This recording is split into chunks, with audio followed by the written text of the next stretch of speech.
Music by Mahadev Records Baniyapur. बोला बोला बाबा धनेश्वर नाथ की।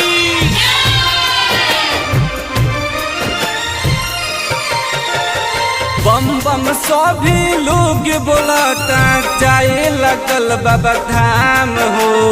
बम बम सभी लोग बोलाता जाए लगल बाबा धाम हो। शिव के महिमा या परम्पार बा जानत लोग संसार हो। शिव के महिमा या परम्पार बा जानत लोग संसार हो। कांवर मेल के शीतल जलवा जाए लगल देवघर हो। कांवर मेल के शीतल जलवा जाए लगल देवघर हो। शिव के महिमा या परम्पार बा जानत लोग संसार हो।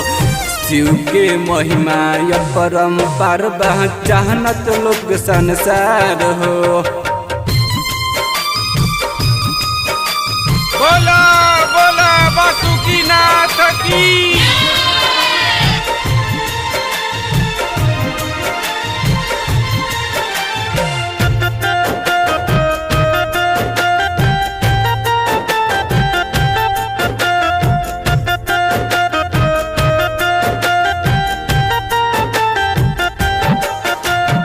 लोभ मोह सब छोड़ के देखो जात बड़े कांवरिया हो।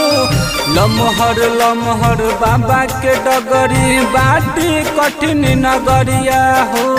बोला बोला देवघर वाले बाबा की।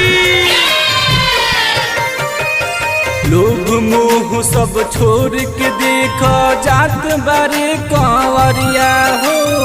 लमहर लमहर बाबा के डगरी बाटी कठिन नगरिया हो। भगति में सब बम डूबल बारे केहू के कुछ न सुनहला हो। भगति में बम सब डूबल बारे केहू के कुछ न सुनहला हो। शिव के महिमा या परम्पार बा जानत लोग संसार हो। शिव के महिमा या परम्पार बा जानत लोग संसार हो। बोला बोला बाबा महेंद्र नाथ की।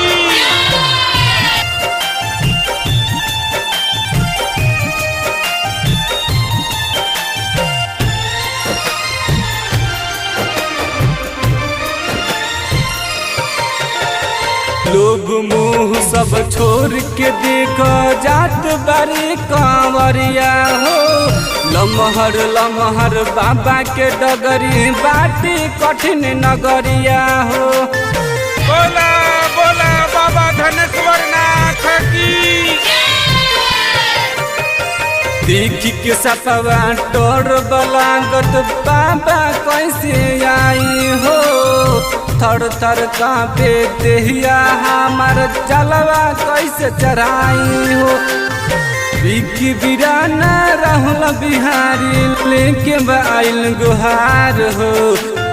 बिकी बिराना राहुल बिहारी लेके आइल गुहार हो। शिव के महिमा या परम्पार बा जानत लोग संसार हो। शिव के महिमा या परम्पार बा जानत लोग संसार हो।